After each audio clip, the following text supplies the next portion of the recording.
আজকের ভিডিওর topic Russian missile system S-400 কীভাবে কাজ করে এবং এটি কতটা শক্তিশালী। ভাবুন, শত্রুপক্ষের ফাইটার জেট, ড্রোন, এমনকি ব্যালিস্টিক মিসাইল আকাশ দিয়ে ছুটে আসছে, আর মাটিতে বসেই একটি সিস্টেম সেগুলোকে 400 কিলোমিটার দূর থেকে ট্র্যাক করে ধ্বংস করে দিচ্ছে। হ্যাঁ, আজকের ভিডিওতে আমরা কথা বলবো বিশ্বের সবচেয়ে শক্তিশালী এয়ার ডিফেন্স সিস্টেমগুলোর একটি রাশিয়ার S-400 নিয়ে।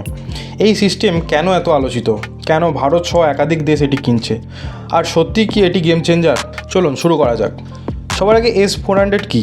S-400 ট্রাম্প হলো রাশিয়ার তৈরি একটি আধুনিক long range surface two air missile system. এটি তৈরি করেছে রাশিয়ার প্রতিরক্ষা সংস্থা আলমাজ অ্যান্টি। S-400 এর ন্যাটো নাম হলো SA-21 ক্রোলার। এই সিস্টেম মূলত তৈরি করা হয়েছে fighter jet, stealth aircraft, drone, cruise missile, ballistic missile ধ্বংস করার জন্য। S-400 এর ইতিহাস। S-400 এসেছে আগের সিস্টেম S-300 এর আপগ্রেড ভার্সন হিসাবে। এটি আনুষ্ঠানিকভাবে রাশিয়ান সেনাবাহিনীতে যুক্ত হয় 2007 সালে। তবে এখন শুধু রাশিয়াই নয়, অন্যান্য অনেক দেশ এখন এটি ব্যবহার করছে। S-400 কীভাবে কাজ করে? একটি S-400 ইউনিট আসলে অনেকগুলো অংশ নিয়ে তৈরি। প্রথম, র্যাডার সিস্টেম। S-400 একসাথে 300টির বেশি টার্গেট ট্র্যাক করতে পারে। এটি প্রায় 600 কিলোমিটার দূর পর্যন্ত র্যাডার কভারেজ দিতে পারে। Command and control unit. এখানে ডাটা বিশ্লেষণ হয়, কোন টার্গেট সবচেয়ে বিপজ্জনক সেটি নির্ধারণ করা হয়। Launcher vehicle. প্রতিটি লঞ্চারে 4টি মিসাইল থাকে। S-400 এর মিসাইল টাইপ। S-400 একাধিক রেঞ্জের মিসাইল ব্যবহার করে। 40 N6 সর্বোচ্চ 400 কিমি, 48 N6 প্রায় 250 কিমি, 9M96E2 প্রায় 120 কিমি, 9M96E প্রায় 40 কিমি।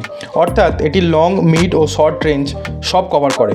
S-400 কতটা শক্তিশালী? স্টেলথ জেট শনাক্ত করতে সক্ষম, ব্যালিস্টিক মিসাইল ধ্বংস করতে পারে, একসাথে 36টি টার্গেট আক্রমণ করতে পারে, হাই স্পিড টার্গেট ইন্টারসেপ্ট করতে পারে। এ কারণেই এটি বিশ্বজুড়ে আলোচিত। এরপর আজকে ভারত কেন S-400 কিনেছে?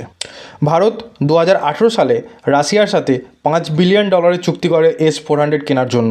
কারণ পাকিস্তান ও চীনের হুমকি মোকাবিলা, ব্যালিস্টিক মিসাইল প্রতিরোধ, কৌশলগত প্রতিরক্ষা শক্তিশালী করা।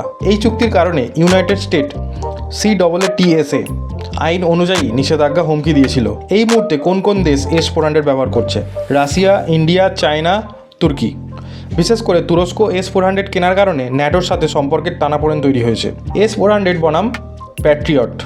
অনেকেই S-400 এর তুলনা করে আমেরিকার MIM-104 প্যাট্রিয়ট সিস্টেমের সাথে। এদের মধ্যে পার্থক্য, S-400 এর রেঞ্জ বেশি, 400 কিলোমিটার। প্যাট্রিয়ট ব্যালিস্টিক মিসাইল প্রতিরোধে অত্যন্ত দক্ষ। S-400 কাগজে কলমে অত্যন্ত শক্তিশালী, কিন্তু বাস্তব যুদ্ধক্ষেত্রে সবসময় 100% সফল হবে এমন নয়।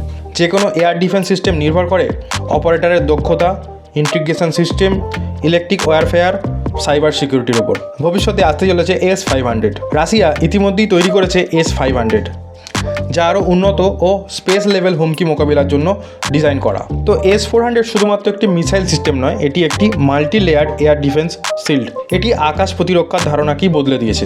কিন্তু প্রযুক্তি যতই উন্নত হোক, যুদ্ধক্ষেত্রে চূড়ান্ত ফলাফল নির্ভর করে কৌশল, প্রশিক্ষণ ও সমন্বয়ের উপর। তো আজকের ভিডিওতে আমরা আলোচনা করলাম S-400 কী এবং এটি কীভাবে কাজ করে। তো ভিডিওটি যদি ভালো লেগে থাকে অবশ্যই একটি লাইক, কমেন্ট, শেয়ার করবেন, আর চ্যানেলে নতুন হলে চ্যানেলটি সাবস্ক্রাইব করবেন। তো আপনার মতে S-400 কি বিশ্বের সবচেয়ে শক্তিশালী ডিফেন্স সিস্টেম? তাহলে অবশ্যই কমেন্ট করে জানাবেন।